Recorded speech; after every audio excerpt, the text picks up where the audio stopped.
मेरे अजीज दोस्तों, आप सभी को डॉक्टर विजय अग्रवाल का नमस्कार। मित्रों, आज 8 फरवरी 2017 है और आज के इस AFEIAS.com के लाइफ मैनेजमेंट में मैं आप सभी का हार्दिक रूप से स्वागत करता हूं। दोस्तों, आज का जो विषय है वह सच पूछिए तो पिछले कुछ दिनों से जो विषय चलता आ रहा है, जिसे हम बैलेंस इन लाइफ कह रहे हैं, उसी के कंटिन्यूएशन में है। और आज हम कल की ही बात से सूत्र पकड़ते हुए उस बात को और आगे बढ़ाएंगे।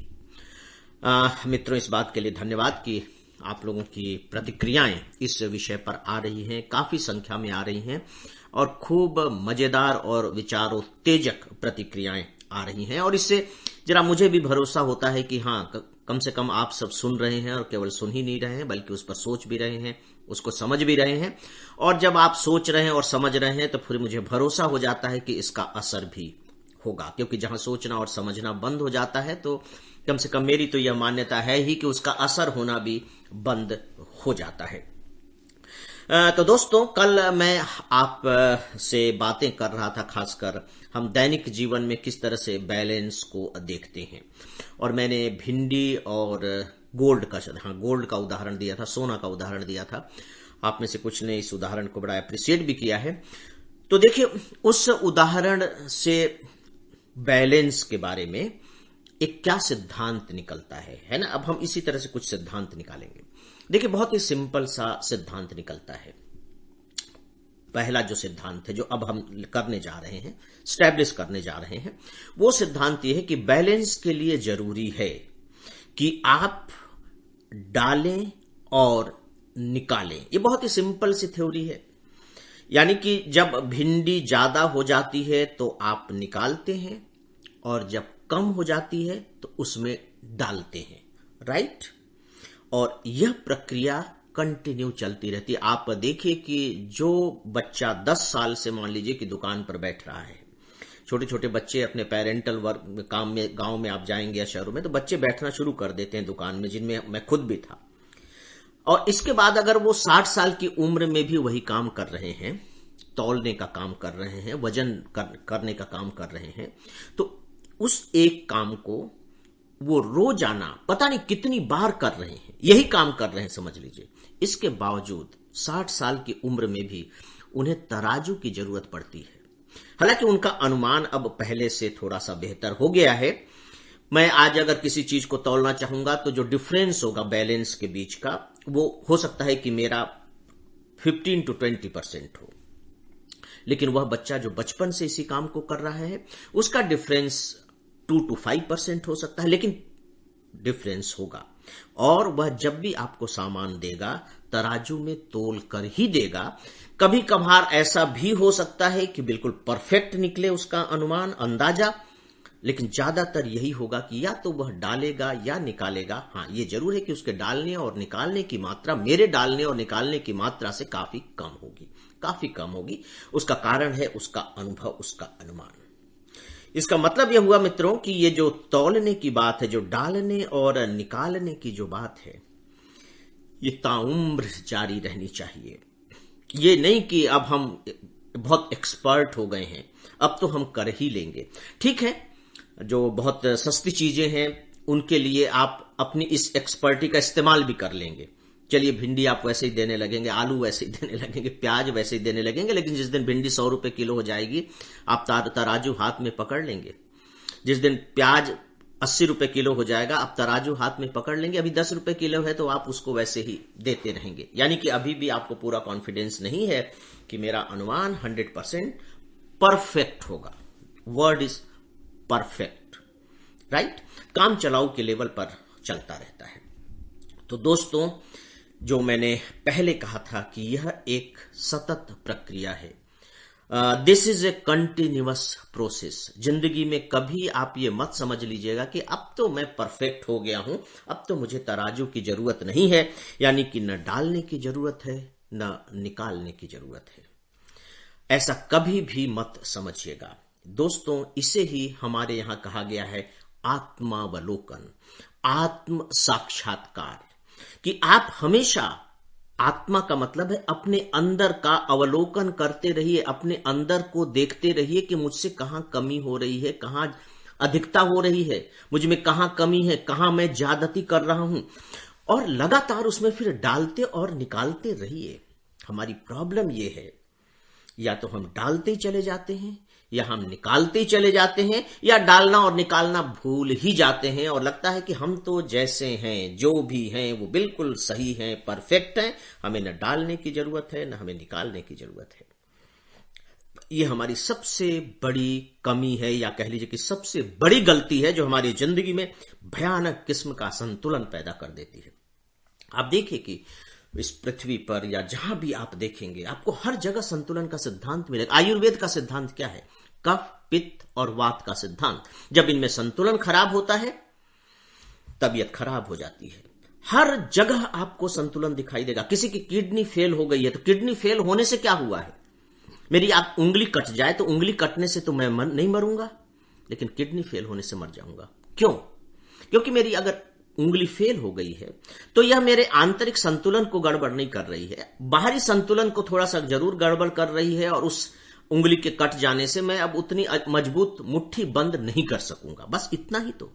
लेकिन किडनी फेल हो जाने से क्या होगा दोस्तों? किडनी फेल हो जाने से केवल यही मतलब जो होगा वो ये होगा कि किडनी जो काम करके मेरे अंदर के संतुलन को बनाए रख रही थी, अब उसने उस संतुलन को बनाना बंद कर दिया, यानी उसका उत्पादन बंद कर दिया है, उसने अपना फंक्शन बंद कर दिया है, और नतीजा यह हो रहा है कि मेरे अंदर का जो संतुलन है वो गड़बड़ होने लगा है, बस और कुछ नहीं है। और अगर किडनी अपेंडिक्स की तरह, जो पेट में एक हमारा तत्व अपेंडिक्स, आपको डॉक्टर्स बताएंगे मेडिकल टर्म में, उसका कोई रोल नहीं होता, लेकिन वो मौजूद रहता है, उसके रहने से भी कोई फर्क नहीं पड़ता है, नहीं रहने से भी कोई फर्क नहीं पड़ता है, तो ऑपरेट करके निकाल भी दीजिए तो कोई फर्क नहीं पड़ेगा, क्योंकि हमारे संतुलन, जीवन के संतुलन पर उसका कोई प्रभाव, दुष्प्रभाव नहीं है। दोस्तों, पूरी दुनिया में जीवन के एक एक क्षेत्र में, कण कण में आपको यह संतुलन का सिद्धांत ही दिखाई देगा, राइट? अब आप देखिए कि मैंने अभी आयुर्वेद के सिद्धांत की बात की, या थोड़े से हमारे शरीर के शास्त्र की बात की। आइए हम एक सामान्य तौर पर इसको थोड़ा सा देख लेते हैं। दोस्तों, आपको समझना खुद ही, क्योंकि आप जानते हैं, उनको बस समझ नहीं रहे हैं, क्योंकि आप खुद संतुलन साधे हुए हैं। बिना संतुलन के आप रह ही नहीं सकते। अगर आप मेरे इस ऑडियो को सुन रहे हैं तो आपके चेतना में जितना परफेक्ट संतुलन होगा, मेरे ऑडियो को आप उतने अच्छे से सुन पाएंगे, और मेरी चेतना में जितना परफेक्ट संतुलन होगा, मैं अपनी बात को आप तक उतने अच्छे से पहुंचा पाऊंगा। सीधी सी बात है। दोस्तों, आपको प्यास लगती है, गर्मी की शुरुआत होने वाली है, आपको प्यास लगती है। हम सामान्य बोलचाल में कहते हैं कि प्यास लग रही है, लेकिन ये प्यास लगना क्या है? प्यास लगना का मतलब है कि शरीर के अंदर का संतुलन कुछ गड़बड़ होने लगा है, और एक तरीके से ऑटोमेटिक सिस्टम में आपको पता लग गया है कि प्यास लगी है। जैसे कि कंप्यूटर बता देगा कि हाँ, यहाँ, या थर्मामीटर बता देता है कि टेम्परेचर इतना ज्यादा है, इतना कम है। ठीक इसी तरह से हमारे बॉडी में भी एक ऑटोमेटिक थर्मामीटर है, हमें पता लग जाता है कि क्या स्थिति है। तो यानी कि पानी की कमी हो गई है, उसका संतुलन गड़बड़ हो गया है। You need water. और प्यास जब लगती है तो हम बिना सोचे समझे, विचार नहीं करते, पानी पी लेते हैं। हमारी प्यास बुझ जाती है, यानी कि संतुलन पुनर्स्थापित हो जाता है। वो यही है। आप देखिए कि गर्मी के दिनों में हमारे शरीर से जो पसीना निकलता है धूप में, वो क्या है? वो केवल यह है कि बाहर के धूप से जो शरीर तप रहा है, और अंदर का टेम्परेचर और बाहर के टेम्परेचर में जो बहुत ज्यादा फर्क आ गया है। अंदर का टेम्परेचर तो हमारा 98.4 ही रहता है, वही रहना चाहिए, नहीं तो हम बुखार हो जाएगा। लेकिन बाहर का टेम्परेचर सूरज की गर्मी के कारण जो 44-45 सेंटीग्रेड जो हम टेम्परेचर झेल रहे हैं, बहुत ज्यादा बढ़ गया है। यानी कि हमारे अंदर के टेम्परेचर और बाहर के टेम्परेचर में बहुत बड़ा फर्क आ गया है, और ये हमारी जिंदगी के लिए खतरा बन सकता है। तो नेचर ने क्या बनाया है? एक ऑटोमेटिक पसीने की बूंदें, पानी के कण, ताकि जो बाहरी टेम्परेचर है, जो हमारी स्किन का जो टेम्परेचर है, वो ठीक ठाक रहे, और अंदर के टेम्परेचर के साथ वो संतुलन बना सके। तो पसीना उसने ला दिया है। हमें लगता है कि ये पसीना है, ये संतुलन के लिए है। मित्रों, ये मैं छोटे छोटे उदाहरण अलग अलग क्षेत्र के इसलिए दे रहा हूं ताकि आप हर चीज में उस संतुलन को देख सके, और जब आप हर चीज में संतुलन को देखने लगेंगे तो आप वहां से सिद्धांत निकालने लगेंगे। हाँ, यहां क्या हो रहा है, यहां क्या हो रहा है, यहां क्या हो रहा है, क्योंकि आपकी जिंदगी में भी परिस्थिति तो एक ही नहीं होगी, हजारों तरह की परिस्थितियां आएंगी, बल्कि यूं कह लीजिए कि एक ही परिस्थिति दोबारा कभी रिपीट ही नहीं होगी। तो ये तो कला आपको सीखनी होगी ना, कि जो सामने बॉल आ रही है आप उसको कैसे हिट करें। हिट करना आपको सिखाया जा सकता है, लेकिन बॉल के जजमेंट के हिसाब से हिट करना ये तो आपकी अपनी ही क्षमता है, अपनी ही कला है। इसलिए मैं थोड़ा सा अलग अलग क्षेत्रों के आपको उदाहरण दे रहा हूं, तो इसके लिए मुझे आप लोग माफ कीजिएगा। दोस्तों, जब थकान हो जाती है आपको, तो थकान होती है तो आप क्या करते हैं? थोड़ा सा आराम कर लेते हैं। इसका मतलब है कि थकान से जो शरीर की ऊर्जा कम हो गई थी, असंतुलन पैदा हो गया था, अब उसे आराम दे करके, आराम देने का मतलब है कि कंजर्विंग द एनर्जी, यानी कि आप अपने शरीर की ऊर्जा को संग्रहित कर रहे हैं, या कह लीजिए नष्ट होने से बचा रहे हैं। देखिए, हमारे शरीर की सबसे ज्यादा ऊर्जा हमारे आंखों से निकलती है, इसीलिए आप देखा होगा ध्यान करते समय या पूजा करते समय कहा जाता है कि आंखें बंद कर लीजिए, ताकि एनर्जी को आप कंजर्व कर सकें, रोक सके। आपने ये भी देखा होगा कि जब बहुत थकान हो जाती है, जब आप बहुत परेशान हो जाते हैं, तो क्या करते हैं, अपनी आंखें बंद कर लेते हैं। आपको लगता है कि नहीं, बाहर कुछ नहीं दिखाई देना चाहिए, बहुत मैं परेशान हूं, महसूस किया होगा। आंखें क्यों बंद करते हैं? इसलिए कि आंखों से जो ऊर्जा निकल रही है आप उसको रोक लेते हैं, तो थोड़ी सी आपको उससे मदद मिल जाती है, बैलेंस को बनाने में मदद मिल जाती है।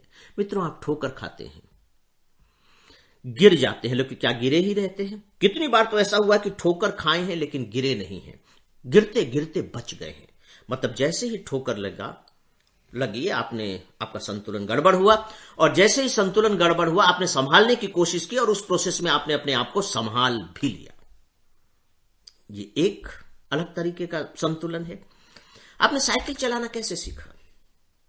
सोचिए, साइकिल चलाना है क्या? साइकिल चलाना संतुलन है, संतुलन स्थापित करना है। बाइक चलाना भी संतुलन स्थापित करना है, लेकिन दोनों के संतुलन में बहुत बड़ा फर्क है। यहां मैं फर्क भी आपको बता रहा हूं। साइकिल का संतुलन बाइक चलाने के संतुलन से कई गुना ज्यादा चैलेंजिंग है, क्योंकि जब आप साइकिल में संतुलन साधते हैं साइकिल पर, तो याद रखिए आप श्रम भी करते हैं। आपको अपने शरीर को हरकत में रखना पड़ता है, आपको पैडल मारना पड़ता है। जैसे ही आपका पैडल रुकेगा, साइकिल खड़ी हो जाएगी और आप गिर जाएंगे, क्योंकि खड़े पर संतुलन सध ही नहीं सकता।